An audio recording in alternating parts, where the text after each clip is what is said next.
Oui, merci à l'ADOM de donner cette tribune à la Fondation, et surtout sur le sujet de l'innovation médicale qui, effectivement, au-delà de la crise, nous passionne tous, et assez motivant. C'est effectivement aussi au cœur de la Fondation de l'avenir, hein, ça s'entend dans son nom, ça se voit dans sa BZN, puisqu'on est pour le progrès médical pour tous.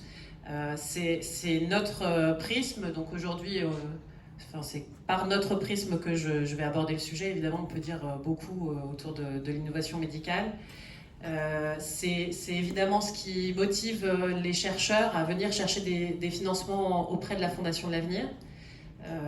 Cette innovation, cette proposition d'innovation qui émane de leur part, hein, du terrain, puisque finalement ce sont les chercheurs eux-mêmes qui viennent chercher les financements et non pas les établissements, ce qui opère une petite nuance, et notamment par rapport à ce que Nicolas disait sur le fait que la crise a favorisé la décentralisation. Je pense qu'en matière d'innovation, dans nos modes de fonctionnement, la Fondation a toujours été dans cette mécanique de décentralisation avec une porte grande ouverte et directe avec les équipes de chercheurs partout en France.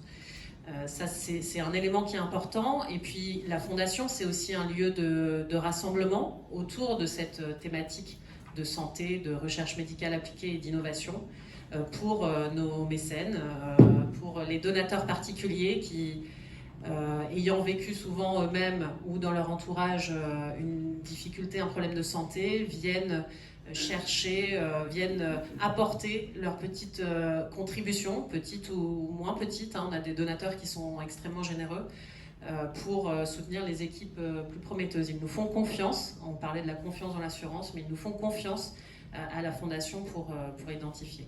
Donc c'est une fondation, puisqu'on parle d'assurance, c'est une fondation qui est à l'image de l'ADOM, finalement interlivre et intercode. C'est quelque chose qui nous est cher. C'est une fondation qui a été créée par un certain nombre de mutuelles.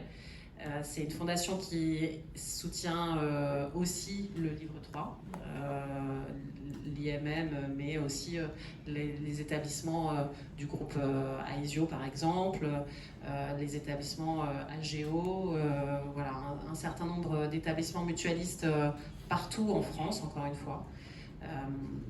Et donc c'est une fondation qui peut le faire parce qu'elle a choisi d'être ouverte et généraliste. C'est à la fois de la médecine spécialisée très très pointue, très très experte, mais c'est aussi multithématique. Donc on soutient aussi des établissements privés, publics, pardon, nombreux, les CHU, les universités. Voilà, depuis le départ, on voulait vous redonner quelques éléments chiffrés un peu pour situer. Alors, on est une petite fondation. Par rapport à la Fondation Recherche Médicale dont on parle beaucoup depuis hier, évidemment, on n'a pas, nous, de campagne télévisée qui passe à 20h. Pas encore. Oui, alors on peut éventuellement le penser. Je ne sais pas si ça correspondrait exactement à notre philosophie de proximité. Donc on a un budget qui est à peu près 10 fois inférieur à celui de la FRM.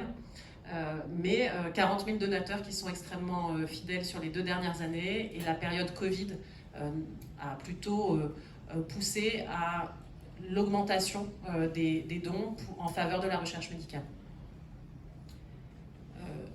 On soutient entre 30 et 40 projets par an depuis presque 35 ans. Donc sur le plan arithmétique, on arrive assez facilement aux 1250 projets financés.